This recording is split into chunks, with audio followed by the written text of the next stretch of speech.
The work we have here is our medieval manuscript with a type known as a Book of Hours.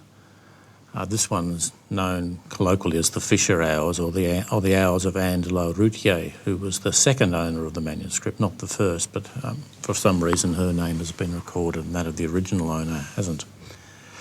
Books of Hours are probably the most common surviving form of medieval manuscript and may even be the most common surviving medieval artefact in some cases.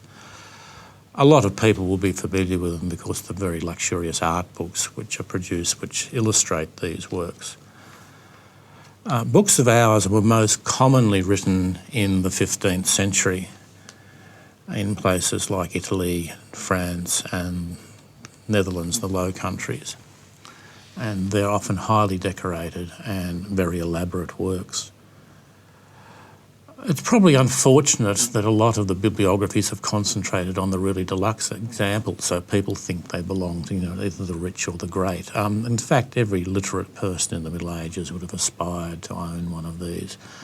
Probably even illiterate people as well, because they were status symbols, and they're mentioned specifically in wills as being bequeathed as parts of people's personal property. They were significant and valued items. The amount of usage they display varies from volume to volume. It's probably true that more deluxe examples were kept as precious items and plain or simple examples were used as everyday occurrences. You could probably even carry them around with you in a small bag attached to your girdle or whatever, which you could then take out and read at the appropriate hours. What they were was a series of prayers and psalms and recitations which are read at the 8 canonical hours of the day, which were Matins, Lauds, Prime, Tierce, Sext, None, Vespers and Compline. The central text of the book is this one here. This is the Little Hours of Our Lady, or the Hours of the Virgin, from whence the book derives its name, a Book of Hours. And these are all introduced by pictures, which are known as miniatures, related to the Christmas story. Here we have the miniature associated with the hours of Matins, which is the first canonical hour of the day, and we have the Annunciation to the Virgin that she's bearing the Christ child. And in the rondelles around the outside of the page you see various scenes associated with the life of the Virgin. It then goes on to the next hour, the hour of Lauds, will have the Visitation with St Elizabeth, and Matins will have the Nativity and so on and so on. So even a person who couldn't read the text could, by a mnemonic association with the picture, then recite the prayers and various other antiphons and versicles and responses that were associated with the hours.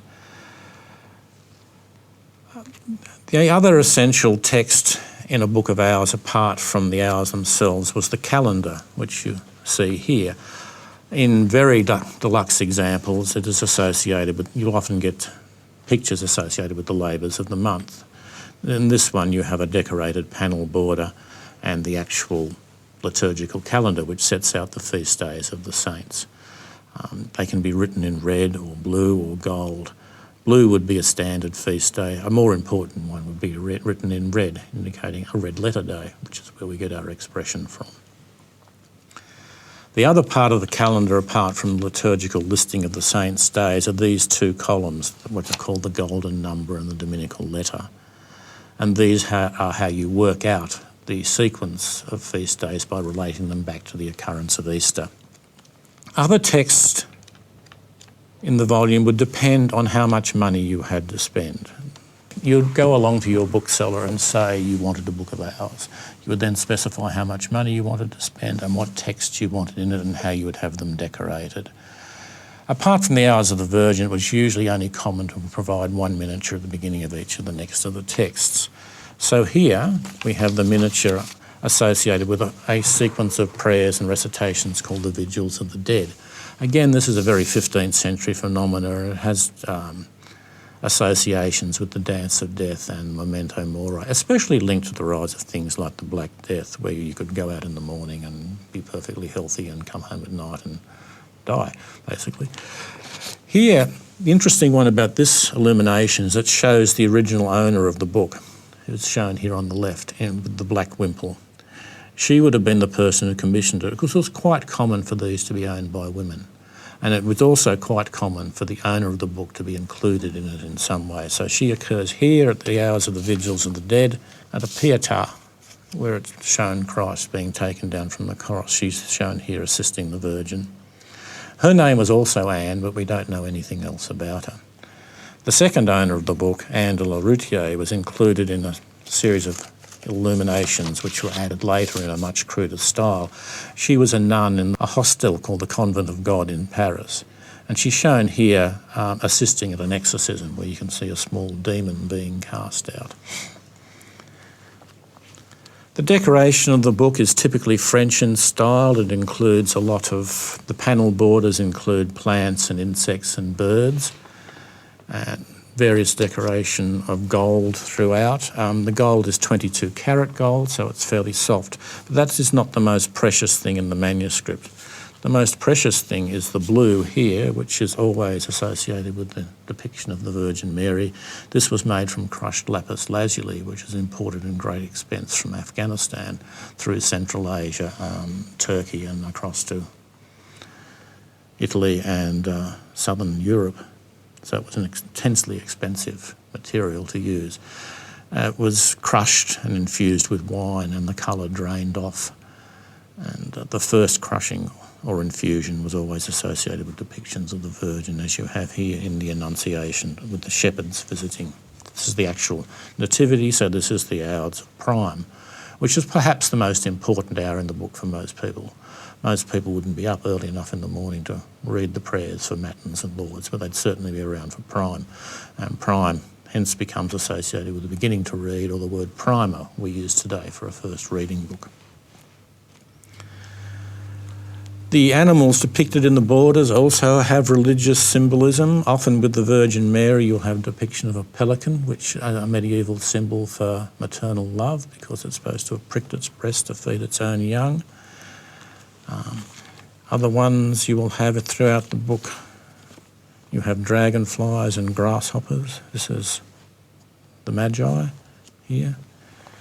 And in other things like the penitential psalms, which is shown here, another text which could be added depending on how much money you wanted to spend, you have a miniature depicting David at prayer. And in the base here you will have Bathsheba in her bath, or in other versions you'll have Uriah the Hittite being sent into battle, showing David's faults and his great sin. And because David's great sin was the sin of lust, they will show the medieval symbol of lust, which was a monkey down here in the border. The work itself is written on vellum, which is treated calf skin.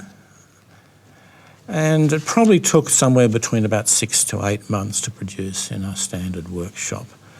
All of these miniatures you see would have been done by copyists, the master of the workshop. In this case, it's a workshop he's called the master of the Horloge de Sapience, which is, he's named after the first painting known to have been done by him. He would have prepared a master copy, and you would have a team of copyists who would work from that. So they could produce these pages relatively quickly. You would have someone writing out the text, you would have a second person doing the rubrication, which is adding the letters in red, and then you would have an illuminator who would be doing the decorated pages, which could be inserted and the text written. Some cases you have text written on the back of them, in other cases that's not always the case, they would just insert the page. So you had a whole team working fairly quickly to produce these things, so which is where we get our time, about 6 to 8 months to do it. It wouldn't take years and years to produce like other medieval manuscripts of earlier periods. It was very much a mass production device. This is probably one of the 2 finest books of Hours in Australia. The other one is the Warncliffe Hours, which is in Victoria, in the gallery down there. And it's a widely known book and has been commented on extensively. Would have had a number of owners during her lifetime, and it was given to the library in 1968 by the Friends of the Library who purchased it as a gift.